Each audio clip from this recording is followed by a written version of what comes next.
Okay, so you want to own a speakeasy. You picture it already. A heavy door in an alley. A slot slides open, you whisper the password, and you step into jazz and cigarette smoke and money. Flappers, gangsters, champagne, the most glamorous room in America, and every dollar in it is tax-free, because the whole thing is beautifully, profitably illegal. One number ruins the picture. In 1928, a grand jury in Philadelphia pulled the bank records of 24 senior police officers. Their salaries were $1,500 to $2,500 a year. Between them, those 24 men had piled up $750,000 in assets.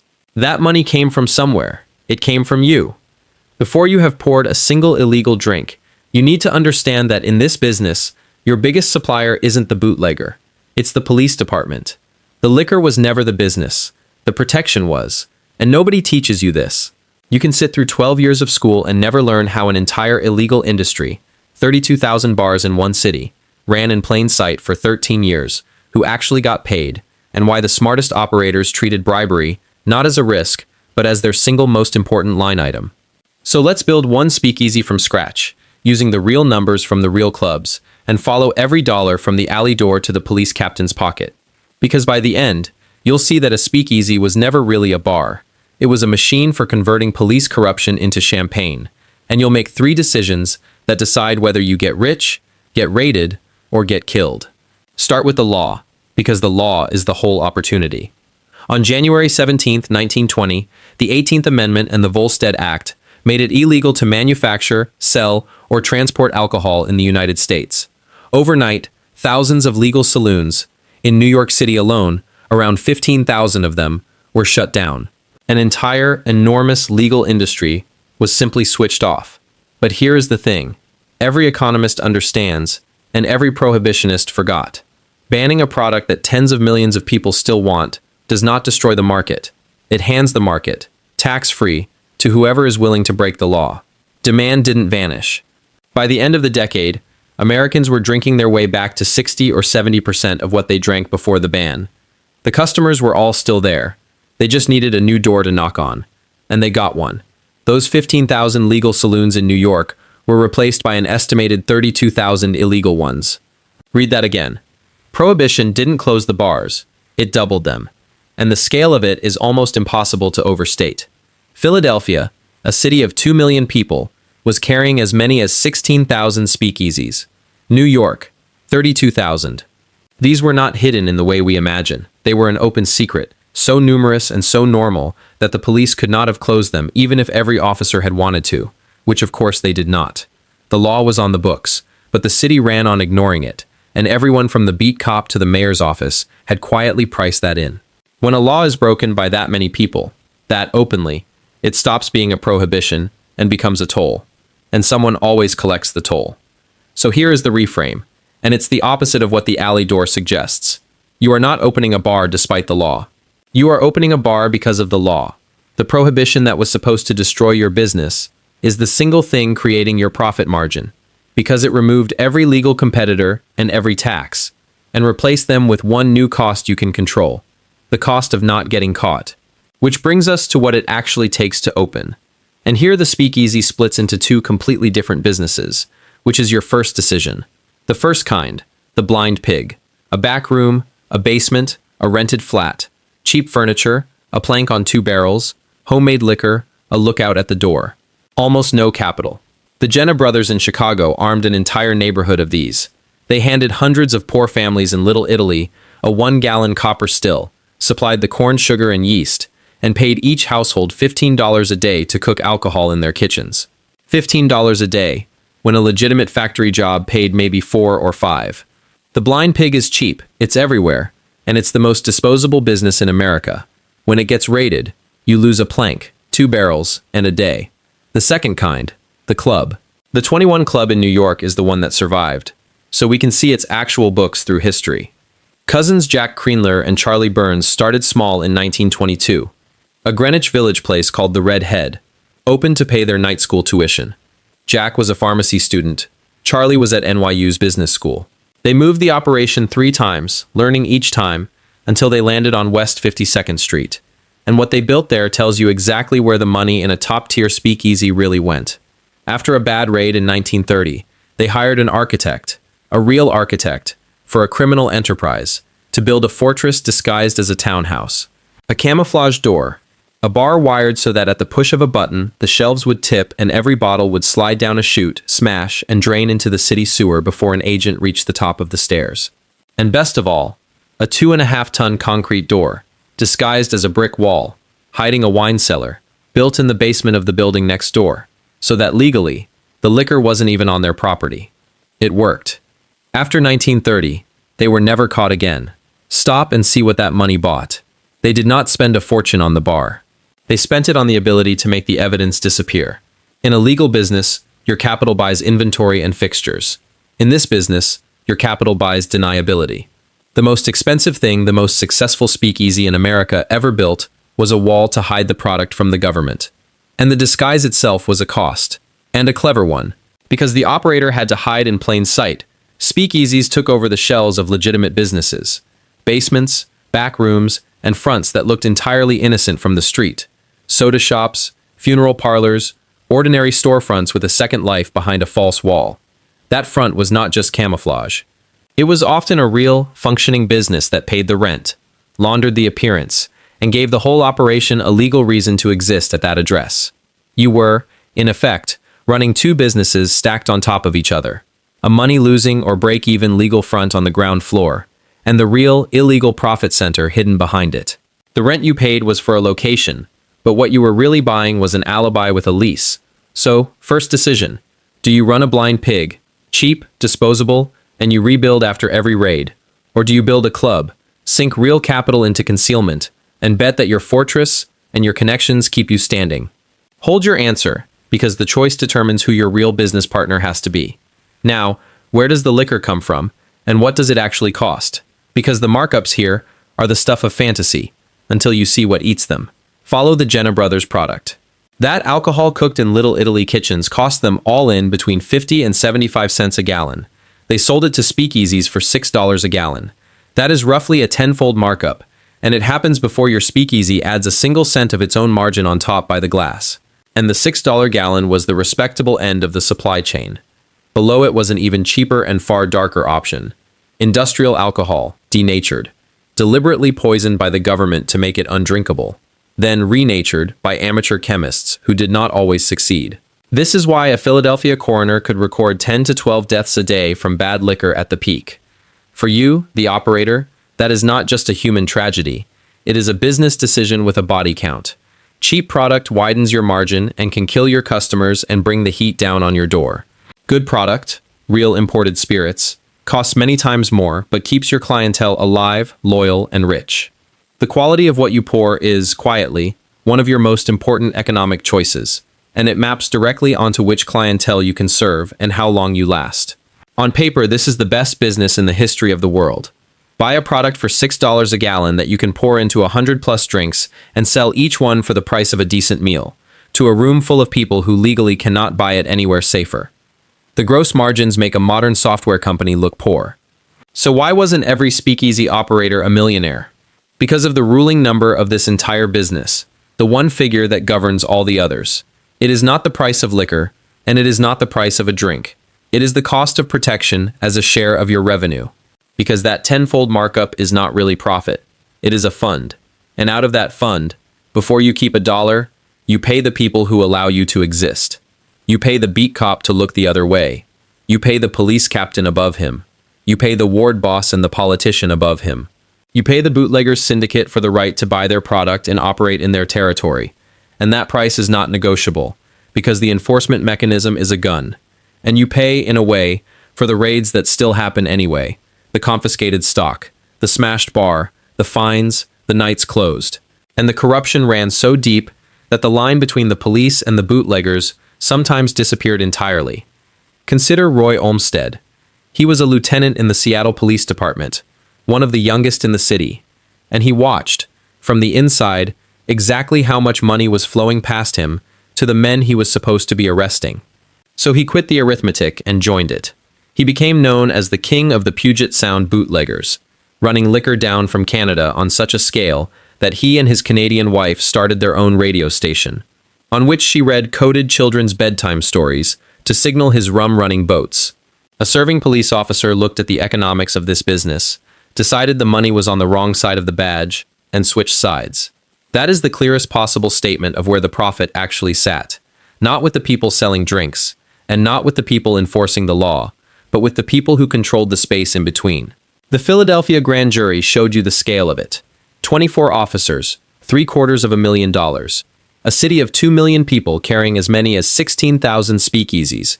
Every one of them feeding that machine. Your beautiful tenfold markup is the raw material. Protection is what you actually manufacture with it. The expensive part was never the gin. The expensive part is the silence. Now, here's the second decision, and it's the one that separated the operators who died young from the ones whose clubs are still standing.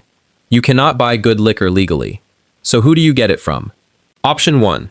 You deal with the syndicate. You buy from the organization that controls your city. Torrio and then Capone in Chicago. The big operations in New York. Reliable supply, real protection, and a partner who will handle the police for you. But you are now in business with people who settle disputes with machine guns. You have traded the risk of a raid for the risk of a rival gang, a territorial war, a partner who decides your margin should be his. Capone's organization alone was reportedly pulling in tens of millions of dollars a year. You are a small tributary feeding that river, and the river does not tolerate a tributary that tries to keep too much. Option 2. You go independent. You source your own quality liquor smuggled from Canada or Europe, like the 21 Club's cousins, who brought real French champagne and wine down through Canada and served a clientele that would pay anything for the genuine article. Higher quality, higher prices, a richer and safer clientele, but no big organization protecting you, which means you personally have to manage every payoff, every cop, every politician, and you are exposed the day someone bigger decides they want your block. Syndicate or independent? Reliable and dangerous, or refined and exposed? Keep that open, because the answer depends on the one thing no operator could control. There's one more layer of the business hidden in that famous password at the door, and it was doing more work than the movies suggest. The password, and in the better clubs an actual printed membership card, was not theater. It was a security system and a customer loyalty program fused into one. It screened out the undercover Prohibition agent. No card, no entry. And at the same time, it turned your customers into dues-paying members who felt they belonged to something exclusive, which is the oldest trick in retention. Make the buyer feel chosen. Some clubs charged for membership outright, turning the simple act of being allowed in into its own revenue line before a drink was even poured. You were monetizing secrecy itself. The very illegality that should have been a pure cost was flipped, by a printed card, into a source of both safety and income. Let's staff the club, because a speakeasy had an org chart as revealing as any bank's, and most of the important employees don't pour drinks. At the top, you, the operator. Then the people who keep you out of prison. The doorman who works the slot and reads every face. The lookout and the fixer. The man whose entire job is carrying envelopes to the right people on the right schedule. Then, and only then, the business you think you're running, the bartender, and, this is new to this era and it matters, the jazz band. Before Prohibition, respectable women did not go to saloons. The speakeasy, being already illegal, had no reputation left to protect. So it did something no legal bar had done. It let women in the front door. And the competition for customers among 32,000 clubs created a desperate demand for entertainment to stand out. That is a large part of why jazz exploded in exactly these years. The illegal economy was funding the live music, because in a city of identical hidden doors, the room with the best band was the one people whispered the password to reach. And notice the one job that matters more than the bartender, the fixer. In a legal bar, your most important employee sells the product. In a speakeasy, your most important employee makes sure the government lets you keep selling it. That single fact tells you what business you're really in. So where does the money actually come from? Not, in the end, from a clever markup on gin. It comes from being the toll booth on something the government made scarce. The customer pays a fortune for a drink, not because the drink is good. A lot of it was genuinely dangerous, cut with industrial alcohol, and a Philadelphia coroner recorded 10 to 12 deaths a day from poisoned liquor at the peak. They pay because you are one of the few doors where it can be had at all. You are selling access to an illegal market, and the price of that access is set by how hard the government is trying to close it, which is the same force that sets your protection costs. Your revenue and your biggest expense are driven by the exact same thing, the intensity of prohibition itself. Which brings us to the third decision, the hardest, because it comes disguised as the good times never ending. It's 1929. Business has never been better. There are 32,000 speakeasies in New York alone. Consumption has climbed back most of the way to pre-prohibition levels. You are rich, the jazz is loud, and the whole country seems to have quietly agreed to ignore the law. Everyone around you is expanding, opening second and third rooms, sinking their profits back into bigger clubs. But you can read the signs the way a few smart operators did. The stock market has just crashed. The country is sliding into depression, and a government that is suddenly desperate for tax revenue is looking hard at the $11 billion in liquor taxes it threw away, plus the hundreds of millions it's spending trying, and failing, to enforce the ban. The public is exhausted by the gang violence the law created. Repeal is no longer unthinkable. It's coming. So, do you take your fortune now and convert? Go legitimate. Buy the building. Turn the speakeasy into a real restaurant while your name still means something, and your capital is still liquid. Or do you reinvest in one more year of the greatest margins you'll ever see, betting the party lasts a little longer? There's no arithmetic that settles it, because the number you'd need is the exact date of repeal, and nobody had it. But history kept the score. On December 5th, 1933, the 21st Amendment repealed Prohibition, the only time in American history one amendment has erased another. And in that instant, every advantage you had evaporated. The law that had killed your competition brought it all back. The tax-free margin became taxable.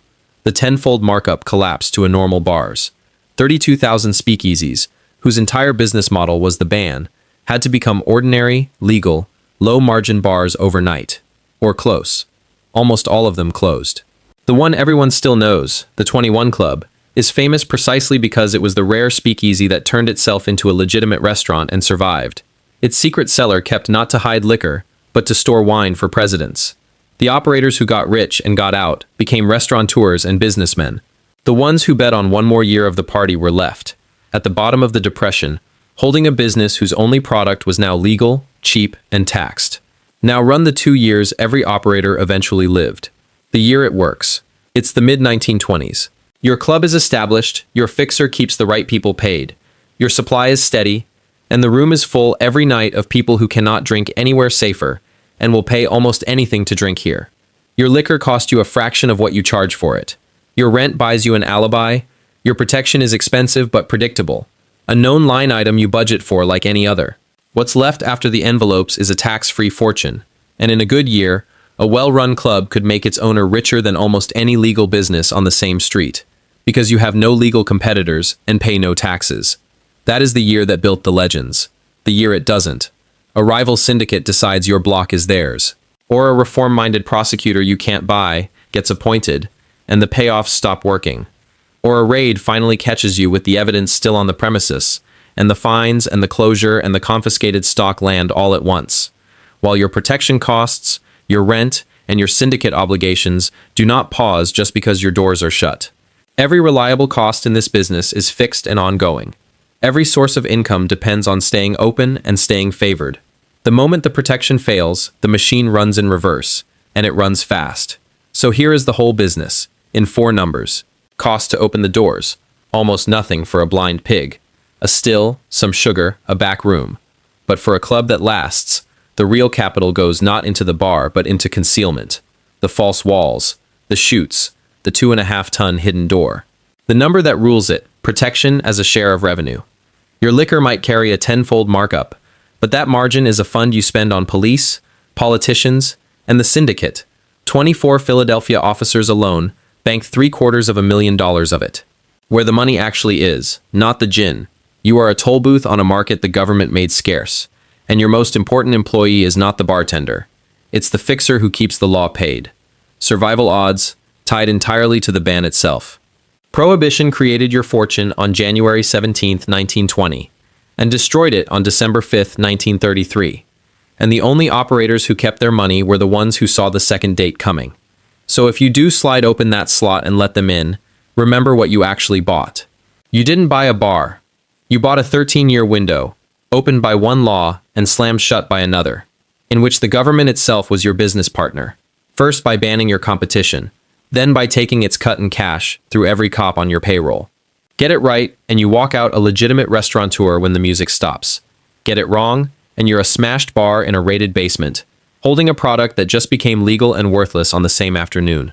And if the idea that the real business was the protection and not the liquor just landed for you, that a speakeasy was a machine for turning corruption into champagne, and that the thing that made it rich was the very law meant to kill it, then you already understand the thread this whole channel pulls.